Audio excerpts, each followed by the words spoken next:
Alors que faire après un rêve marquant? Personnellement, je te conseillerais quelque chose de simple, de très simple. Note ton rêve, même quelques lignes. Note la date à laquelle tu es arrivé.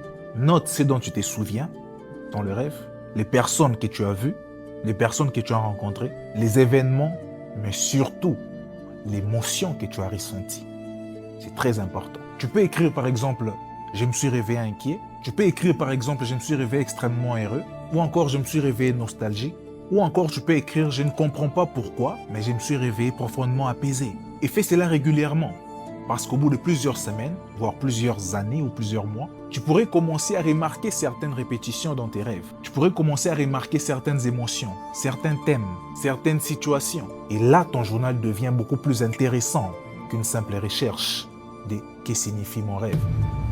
Alors, la prochaine fois que tu fais un rêve étrange, ne te précipite pas d'abord immédiatement pour chercher sa signification. Avant de demander qu'est-ce que ces rêves signifient, demande-toi d'abord qu'est-ce que j'ai vu, qu'est-ce que j'ai ressenti et surtout comment est-ce que je me suis senti lors de mon réveil. Parce qu'un rêve n'est pas simplement une succession d'images. Non, c'est aussi une expérience émotionnelle. Et cette émotion ne te donnera pas nécessairement l'interprétation, la signification exacte de ces rêves. Mais elle peut t'apprendre quelque chose sur la manière dont tu as vécu ces rêves. Et peut-être même à te pousser à réfléchir à ce que tu vis actuellement dans ta vie.